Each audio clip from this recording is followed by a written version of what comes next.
오늘 본문은 요시야의 뒤를 이어서 왕위에 오른 남유다의 17번째 왕 여호아하스에 대한 말씀으로 이어집니다.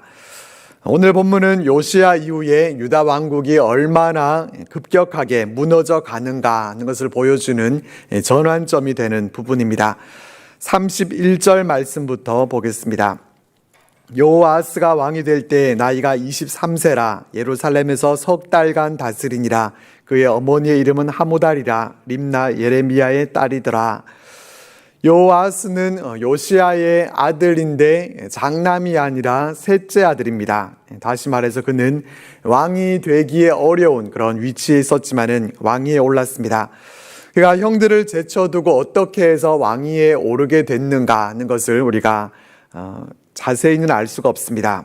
다만 본문 앞에 있는 30절 말씀에서 백성들이 그를 데려다가 기름을 붓고 왕으로 세운 것을 보면은 요시야의 아들들 가운데서 그래도 가장 왕이 될 만해서 국민적 지지를 받았기 때문에 왕위에 올랐을 거라는 그 정도로만 추측해 볼 수가 있습니다. 그렇지만 한편으로는 이 여호아하스가 왕이 된 것은 하나님이 세우신 그런 안정된 왕위 계승이기보다 백성들의 정치적 선택으로 왕위에 올랐다고도 볼 수 있습니다. 그는 그렇게 23살이라고 하는 혈기왕성하고 또 꽃다운 나이에 왕위에 올랐습니다. 앞에서 아버지 요시야는 우상들을 척결하고 또 종교개혁으로 나라를 새롭게 했으니까 이제 그 뒤를 이은 이 젊은 왕은 아버지의 업적 위에서 조금만 잘 하더라도 적어도 10년 정도는 평안하게 나라를 다스릴 수 있었을 것 같습니다. 하지만 그의 재위 기간은 석 달밖에 되지 않았습니다. 계절 하나가 겨우 바뀌는 정도의 그런 시간 만에 폐위된 것입니다. 불법적으로 왕위에 올랐던 것도 아니고 정통성을 잇는 왕위 계승자였지만은 정치 현실 앞에서는 너무나 무력한 모습이었습니다. 이 여호아스의 짧은 통치 기간은 한치 앞도 볼 수 없는 우리 인간의 한계를 깨닫게 합니다. 사람들은 내일도 시간은 충분히 있다 그렇게 말하면서 마치 시간이 자신의 주권 아래에 있는 것처럼 그렇게 생각할 때가 있습니다.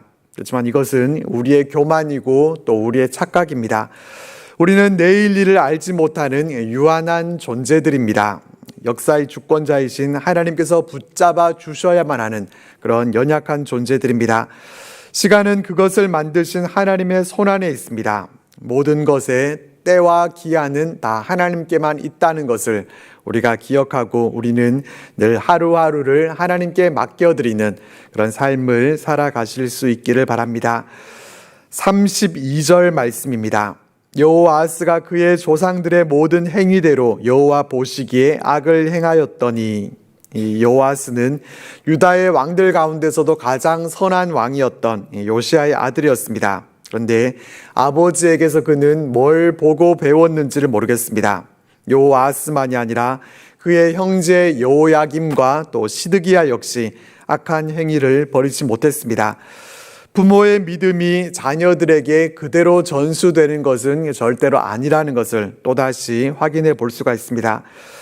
무슨 이유인지는 모르지만은 이 여호아스는 경건한 아버지 이 요시야의 길을 버리고 범죄한 다른 왕들의 길을 걸었습니다. 선한 왕이었던 요시야로부터 그가 율법을 배웠을 것이고 또 그가 지켰던 이 유월절 명절 이 제사에도 참석을 했을 텐데 그는 그러한 아버지의 모습은 배우지 못했습니다. 이처럼 좋은 환경과 또 여건 속에 있다고 하더라도 우리가 하나님을 믿지 않는다고 하면은 그것은 아무런 소용이 없게 됩니다. 우리는 우리의 믿음이 우리에 대해서 끊어지지 않도록 우리의 믿음을 전수하는 일에 보다 더 마음을 쓸 수 있어야 할 것입니다. 33절 말씀입니다. 바로 느고가 그를 하맛 땅 림나에 가두어 예루살렘에서 왕이 되지 못하게 하고 또 그 나라로 은 100달란트와 금 1달란트를 벌금으로 내게 하고, 당시의 국제 정세는 이 애굽과 바벨론이 서로 패권 다툼을 하고 있는 그런 때였습니다. 유다는 그 사이에 끼어 있는 그런 약소국이었습니다. 애굽왕 바로 느고는 바벨론을 견제하기 위해서 이 유다를 자신의 영향권 안에 두려고 했습니다. 그렇지만 이 여호아스는 친애굽 노선이 아니었거나 또 애굽의 말을 듣지 않는다, 이렇게 애굽 쪽에서는 그렇게 여겼습니다. 그래서 그를 하마 땅 림나에서 사로잡고 그를 폐위시킨 뒤에 이 유다에는 은 100달란트와 또 금 1달란트의 그런 조공을 바치겠습니다. 이 부분은 유다가 이제 독립국가가 아니라 강대국의 속국으로 그렇게 전락해 버렸다라는 것을 보여줍니다. 왕도 백성들의 마음대로 세울 수 없고 이방 나라 왕이 마음대로 폐위시킬 수 있는 그런 상황이 된 것입니다. 요시아는 종교개혁을 통해서 유다를 영적으로 그렇게 회복하고 부흥의 역사를 일으키려고 했었지만은 그가 죽고 난 이후에 몇 년의 세월이 흐른 것이 아니라 불과 몇 달 되지 않아서 나라가 이제 외세에 휘둘리는 그런 처지가 됐습니다. 좋은 왕 한 사람이 나라 전체를 장기적으로 굳게 세우기에는 이미 그 안팎의 상황들이 너무 어려운 처지가 돼 있었던 것입니다. 34절 말씀입니다. 바로 느고가 요시아의 아들 엘리야김을 그의 아버지 요시아를 대신하여 왕으로 삼고 그의 이름을 고쳐 여호야김이라 하고 여호아스는 애굽으로 잡아갔더니 그가 거기서 죽으니라. 또한 바로 느고는 폐위시킨 이 여호아스를 대신해서 형인 엘리야김을 여호야김으로 이름을 바꿔서 왕으로 삼습니다. 여호아스가 없는 빈자리에 다른 누구를 대신 세우는 것이 당연한 수순이겠지만은 여기서 주목하게 되는 것은 왕의 이름을 바꿨다는 것입니다. 이 엘리야김이라고 하는 이름은 하나님이 세우신다, 또 하나님이 일으키신다라는 뜻이고, 여호야김은 여호와께서 세우신다, 여호와께서 일으키신다라는 뜻입니다. 이름의 의미에 있어서는 별 차이가 없습니다. 하지만 실제 정치적인 현실은 여호와 하나님이 세우신 왕이 아니라 애굽 왕이 그를 세운 그런 상황이 된 것입니다. 그러니까 엘리야김의 계명은 단순한 계명이 아니라 새 왕이 애굽의 권위 아래 있다는 것을 상징하는 그런 정치적인 행위였습니다. 고대 근동사회에서 상위 권력자가 이 하위 통치자에게 그 이름을 바꾸는 것은 이 사람의 권한은 내가 부여하는 것이다 라는 그런 선언과 같은 의미를 가진 것이었습니다. 유다는 왕의 이름도 이제 원래 이름대로 부를 수 없는 국권을 완전히 상실한 모습이 돼버리고 만 것입니다.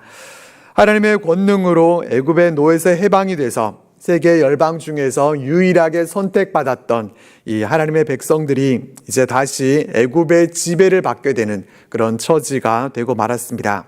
그리고 여호아스는 애굽으로 잡혀가서 그곳에서 죽게 됩니다. 35절 말씀입니다. 여호야김이 은과 금을 바로에게 주니라. 그가 바로 느고의 명령대로 그에게 그 돈을 주기 위하여 나라에 부과돼 백성들 각 사람의 힘대로 액수를 정하고 은금을 징수하였더라.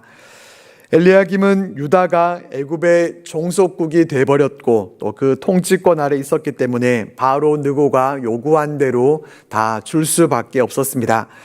애굽의 조공을 바치게 한 은 100달란트 또 금 1달란트는 엄청난 액수였습니다. 이 조공을 어디서 구해오겠습니까? 이제 별로 힘도 없는 유다 나라가 다른 나라를 침략해서 갑자기 돈을 만들어 올 수도 없는 그런 상황이었습니다. 그 엄청난 액수는 백성들에게 세금 부담으로 돌아갈 수밖에 없었습니다. 유다 백성들의 삶은 어떠했겠습니까? 곡소리가 절로 나온다는 표현과 같이 그들은 정말 힘든 삶을 살아갈 수밖에 없었을 것입니다. 유다가 이 지경에 이르게 된 것은 그들에게 힘이 없었기 때문이 아니었습니다. 그들이 하나님의 품을 떠났기 때문이었습니다.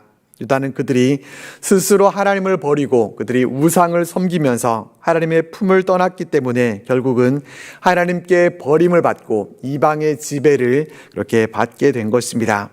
이와 같이 우리가 하나님의 품을 떠나게 됐을 때도 마찬가지 결과를 얻게 됩니다. 자녀들이 부모의 품을 떠나게 되면 더 자유로울 것 같지만 오히려 더 고생만 하게 되는 것과 같습니다. 막상 떠나보면 그렇게 고생을 하게 되는 것처럼 하나님의 품을 떠나서 세상에 속한 삶이 더 행복하고 편안하고 자유로울 것 같지만 그렇지 못하다는 것을 알아야 합니다. 하나님은 그 어떤 대적도 근접조차 할 수 없는 그런 전지전능하신 분이시기 때문에 누구든지 하나님께 속해 있을 때 우리는 완전한 자유와 평안을 누릴 수 있습니다. 하나님 안에 있으면은 그 어떤 대적도 우리는 두려워할 필요가 없습니다. 다윗의 고백과 같이 비록 사망의 음침한 골짜기를 우리가 다닌다 하더라도 하나님께서 우리와 함께 하신다고 하면은 우리는 하나님 안에서 안전하고 또 힘을 얻을 수가 있습니다. 우리의 안정과 평안은 오직 하나님 안에서만 우리가 확실하게 보장받을 수 있다는 것을 우리가 기억하고 오직 하나님 안에서 참된 안식과 또 평강을 누리실 수 있기를 바랍니다. 36절에서는 요야김의 통치에 대해서 요약해서 소개를 해주는데 그는 25살의 왕위에 올랐습니다. 이 여호야김이 여호아하스보다 2살 더 많은 형이었다라는 것을 알 수 있습니다. 그는 25살의 나이에 왕위에 올라서 11년간을 통치합니다. 동생 여호아하스가 석 달밖에 이 왕위에 있지 못했던 것을 생각해 보면은 상당히 그래도 오랜 시간 동안 왕위에 있었습니다.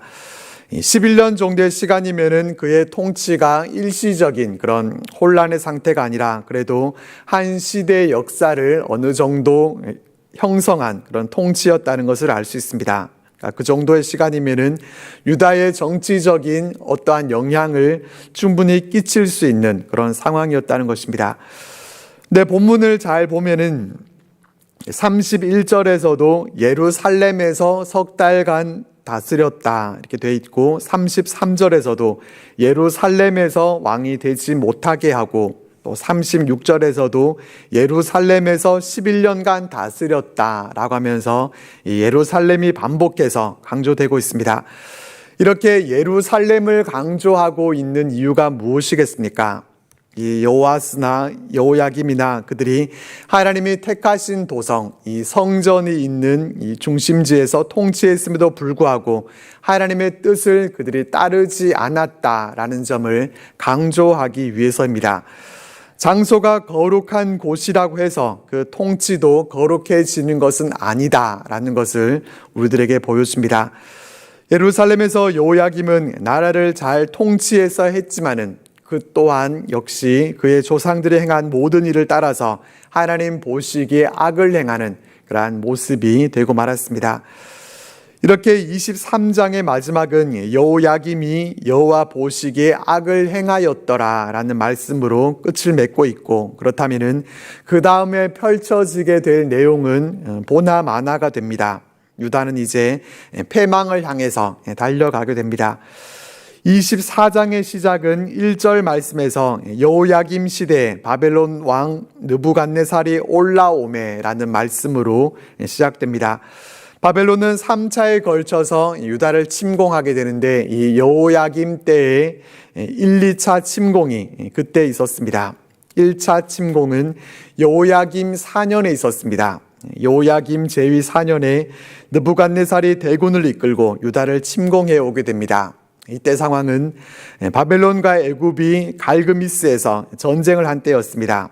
이 전쟁에서 애굽과 바벨론의 대결에서 승리를 거둔 쪽은 바벨론이었습니다. 승리한 바벨론 왕 느부갓네살은 그 여세를 몰아서 애굽의 지배하에 있던 이 남유다를 또 침공해 옵니다. 1절 말씀 하반절을 보면은 여호야김이 3년간 섬기다가 돌아서 그를 배반하였더니 라고 말씀합니다. 여호야김은 바벨론을 3년간 섬기다가 배반을 하게 되는데 그가 바벨론을 배반한 것은 하나님을 의지했기 때문이 아니었습니다. 여호야김이 이 바벨론을 배반한 이유는 바벨론이 애굽과의 싸움에서 패했기 때문이었습니다. 당시에 여호야김은 애굽 왕에 의해서 유다 왕으로 임명된 자였기 때문에 이 애굽에 대해서는 철저하게 친애굽 정책을 취했습니다. 그러면서 동시에 이 바벨론의 세력을 무시할 수는 없으니까 바벨론도 3년간 섬기고 있었습니다. 그러던 중에 이 바벨론이 애굽과의 싸움에서 지게 되니까 애굽이 바벨론보다 더 세구나, 애굽만 의지하면 되겠다 이렇게 여기면서 이 바벨론을 배신하게 이른 것입니다. 바벨론을 배신한다고 하더라도 애굽이 지켜줄 수 있을 것이다. 애굽이 우리를 도와줄 것이다. 그렇게 생각했습니다. 그렇지만 그것은 여호야김의 생각이었고 실제 상황은 그렇지를 못했습니다. 2절 말씀을 보겠습니다. 여호와께서 그의 종 선지자들을 통하여 하신 말씀과 같이 갈대아의 부대와 아람의 부대와 모압의 부대와 암몬 자손의 부대를 여호야김에게로 보내 유다를 쳐 멸하려 하시니, 여호야김이 바벨론을 배반하니까 하나님은 바벨론 속국의 군대로 편성된 연합군을 보내서 유다를 치려고 하십니다. 하나님의 선지자를 통해서 하신 말씀과 같이 유다를 치게 된 것입니다. 하나님은 유다를 향해서 계속해서 너희들이 우상을 숭배하고 계속해서 불순종하게 되면은 내가 이방 나라를 보내서 심판하겠다라고 이미 여러 차례 경고하셨었습니다. 회개하지 않으면은 예루살렘이 무너지게 될 것이고 백성들이 포로로 잡혀가게 될 것이라고 선지자를 통해서 경고하셨습니다. 결국 유다는 그렇게 하나님의 징계를 받게 됐지만은 유다는 애굽으로부터 어떠한 도움도 받지 못하게 됩니다. 애굽의 도움을 받아서 바벨론의 지배에서 벗어나려고 했지만은 오히려 더 큰 고난 가운데 빠지게 됩니다. 이러한 사실은 우리가 하나님의 도우심을 버리고 사람의 힘을 의지하고 뭔가 이루려고 하는 그러한 시도가 얼마나 어리석은 일인가 하는 것을 우리에게 깨닫게 해줍니다. 우리가 하나님을 의지하지 않고 힘 있는 사람, 또 세상의 다른 권세를 우리가 의지하려고 하게 되면은 이와 같이 실패할 수밖에 없게 됩니다. 우리는 오직 하나님만 의지하는 하나님의 백성들로 살아가실 수 있기를 바랍니다. 3절과 4절 말씀을 우리 같이 한번 읽어보겠습니다. 시작. 이 일이 유다의 임함은 곧 여호와의 말씀대로 그들을 자기 앞에서 물리치고자 하심이니 이는 므낫세에 지은 모든 죄 때문이며 또 그가 무죄한 자의 피를 흘려 그의 피가 예루살렘에 가득하게 하였습니다. 여호와께서 사하시기를 즐겨하지 아니하시니라. 아멘. 여기서 그들을 자기 앞에서 물리치고자 하심이니라고 하는 이 말씀은 하나님께서 약속의 땅에서 그들을 내쫓으신다라는 말씀입니다. 그리고 므낫세에 지은 모든 죄라고 하는 표현은 단순히 이 므낫세 왕 그 개인의 죄만을 의미하는 것이 아니라 남유다 왕들이 대대로 지어온 그 고질적인 죄들과 또 이러한 죄를 답습했던 유다 백성들이 지은 모든 죄를 축약해서 표현하고 있는 것입니다. 하나님이 이스라엘 백성들에게 주신 가나안 땅에는 본래 살고 있던 족속들이 있었습니다. 그런데 그들을 몰아내고 이스라엘에게 그 땅을 주신 것은 그들이 용서받을 수 없을 만큼 그렇게 큰 죄를 범하고 있었기 때문이었습니다. 그래서 하나님은 그들을 가나안 땅에서 쫓아내시고 거룩한 하나님의 백성들 이스라엘에게 그 땅을 주셨습니다. 그렇다고 하면은 그 땅을 받게 된 이스라엘 백성들은 하나님만 의지하면서 섬기면서 살아가는 것이 마땅했습니다. 근데 그들은 그렇게 하지 않았습니다. 그들은 하나님을 배반하고 또 하나님의 뜻대로 살지 않았습니다. 도리어 하나님께서 쫓아내신 이 가나안 족속들이 행하던 우상 숭배와 또 악한 죄들을 그대로 본받아서 악을 행했습니다. 그리고 이러한 그들의 죄가 쌓이고 쌓여서 므낫세 왕 때에 와서는 절정에 달했습니다. 무죄한 자의 피를 예루살렘에 가득하게 했습니다. 이와 같이 살아가는데 어떻게 하나님께서 징계하지 않으실 수가 있겠습니까? 하나님은 어느 날 갑자기 폭발하듯이 그렇게 심판하지 않으십니다. 즉흥적으로 심판하시는 것이 아니라 하나님은 늘 경고하시고 또 돌이키기까지 계속해서 권면하십니다. 그럼에도 불구하고 그들은 뉘우치고 돌이키지 않았고 또 그들의 죄가 이제 용서받을 수 없을 정도의 그러한 수준으로 누적이 됐고 하나님은 그들의 죄를 사하시기를 즐겨하지 않으셨다라고 말씀합니다. 우리를 그토록 사랑하시고 은혜가 풍성하신 그런 하나님이신데도 더 이상 용서해주고 싶지 않은 그런 상태까지 가버린 것입니다. 이렇게 자신의 죄를 깨닫지 못하고 끝까지 회개하지 않는 이러한 모습은 너무나 미련한 모습이고 또 그 결국은 멸망이라는 것을 우리는 잊지 말아야 합니다. 5절에서는 여호야김의 남은 사적과 행한 모든 일은 유다 왕 역대지략에 기록되지 아니하였느냐라고 하면서 더 이상 여호야김 때 있었던 일을 소개해 주지 않고 마무리 짓습니다.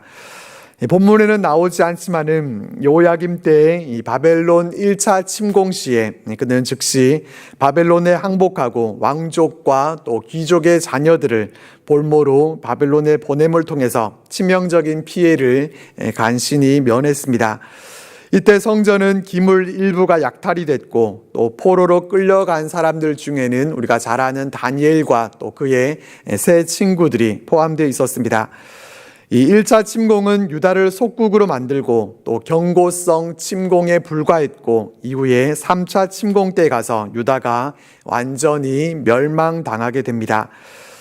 6절에서는 여호야김이 죽음을 맞이하게 됩니다. 그의 죽음에 대해서는 아주 짧게 기록하고 있습니다.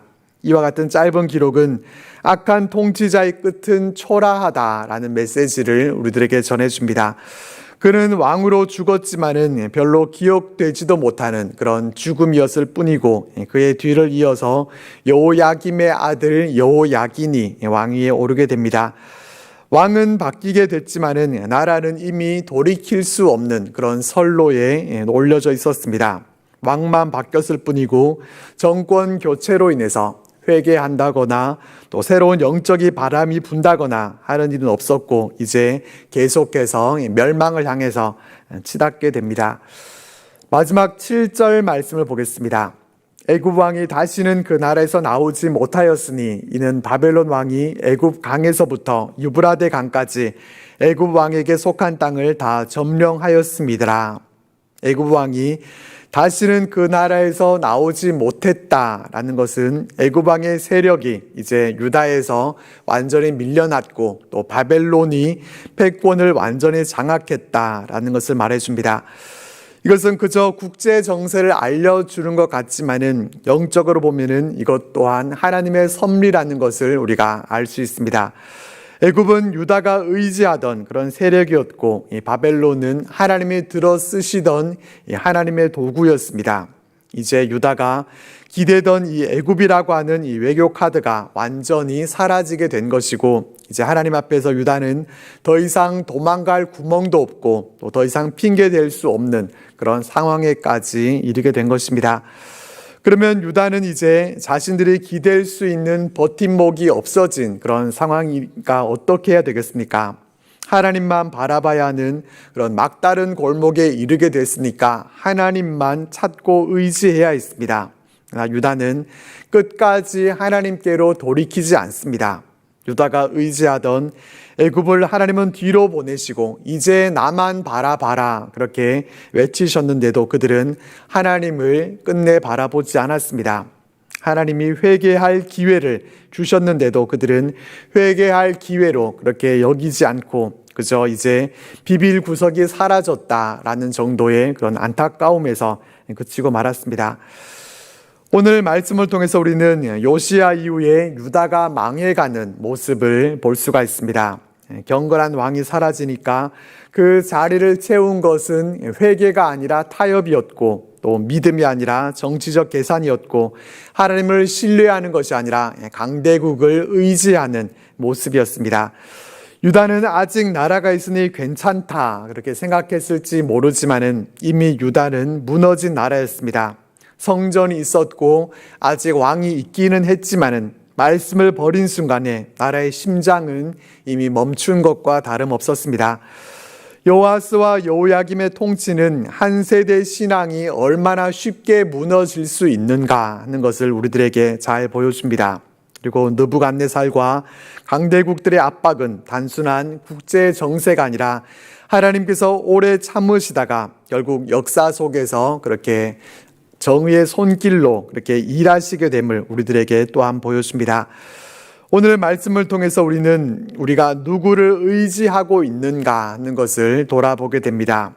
겉으로는 우리가 하나님을 의지하고 있는 것 같지만은 실제적으로는 결정의 순간에 하나님이 아니라 물질과 사람, 또 권력과 계산과 안전한 선택만 우리가 붙잡고 있다고 하면은 우리가 유다와 다를 바 없다는 것을 알아야 합니다.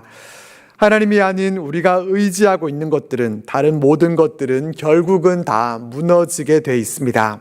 하나님이 아닌 것을 안전망으로 삼을수록 그 안전망은 또한 우상이 돼버립니다.